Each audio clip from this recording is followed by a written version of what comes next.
Big news coming in from the sports fraternity. Wimbledon 2024 champion is Carlos Alcaraz.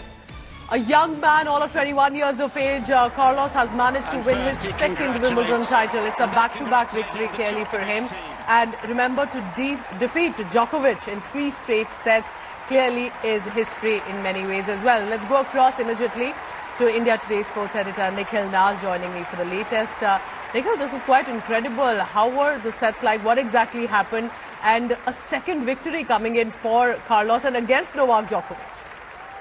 Well, that's right, Pooja. Even now, you'll have to say, remember, Carlos Alcaraz was the defending champion of Wimbledon. Yes. Yet he went into this final as the underdog. That's simply because of the kind of reputation that Novak Djokovic comes with. Remember, the most Grand Slam for a men's player in the history of tennis belongs to Novak Djokovic. He stands at 24.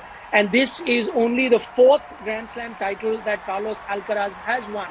If my memory serves me correct, since 2011, that's the year, and why do I refer to 2011? That's the year we saw the birth of Novak Djokovic 2.0. 2011 is the time that he started dominating the tennis arena. From 2011, and we're sitting in 2024, 13 years later, I cannot see or I cannot remember any player dominate him on the court like Carlos Alcaraz did today. So it's not that Novak Djokovic hasn't lost in these 13 years that I'm talking about, but I cannot remember any player dominate him like this and beat him in a final in straight sets like Carlos Alcaraz did today. Let me just put it into perspective, what I'm talking about. We have a 21-year-old versus a 37-year-old. The difference between their age is 16 years. 16 years is how old Lamine Yamal is, the superstar of Euro. So that's the gap between Alcaraz and Novak Djokovic in terms of age. So this is this young gun who's really coming onto the stage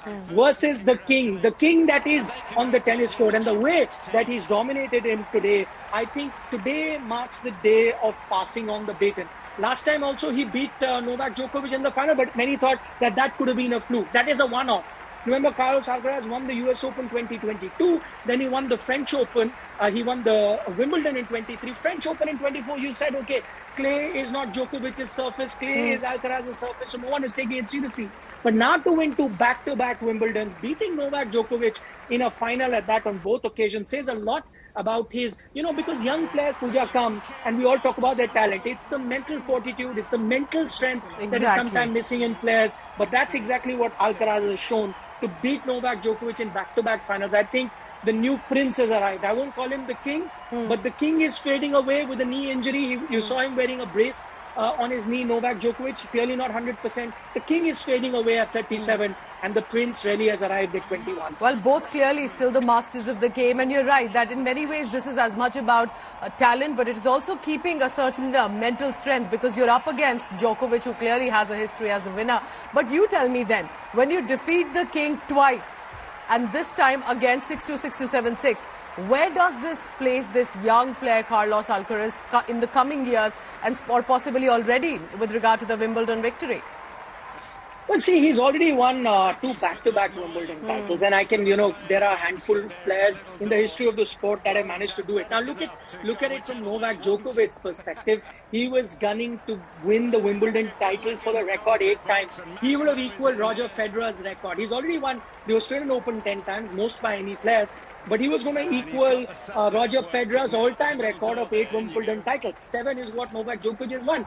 He's denied him that. He's won 2 titles. And if you're trying to ask me where he is in history of tennis, it actually takes me back to 2008. We saw a young Rafael Nadal. And why I'm making a comparison, both Spaniards. You had a young Rafael Nadal after losing in 2007 to Roger Federer in the final of the Wimbledon, came back the next year in 2008 and won the Wimbledon title, beating the king on court, on grass court in a Roger Federer. And then from there on, it started that Federer-Nadal rivalry. So it actually reminds me quite of that, because Alcaraz also a Spaniard, winning his 2nd Wimbledon title. But dare I say, Nadal finished with only 2 Wimbledon titles. This young man, with the prowess that he has on clay court, with the ability that he's showing on grass court, I think there are more than 2 Wimbledon titles there under his belt, and a lot more Grand Slams going forward. So he's clearly the prince. See, again, there was a situation, if you look at this match, third set, he was serving and then was 40-0 up. So he had 3 championship points and from there on lost that game. And you thought, okay, this is Novak Djokovic's time. This is going to go to a tiebreaker. From there, Novak Djokovic is going to reign supreme if he gets that one set. But then he got his composure really back, erred in that game, got his composure back. And then in the tiebreaker, which is crunch time in the third set, came out victorious against Novak Djokovic. I think no tennis fan, even if he's a Novak Djokovic fan, will anyway deny this to Alcaraz, because clearly the better player on the day has won.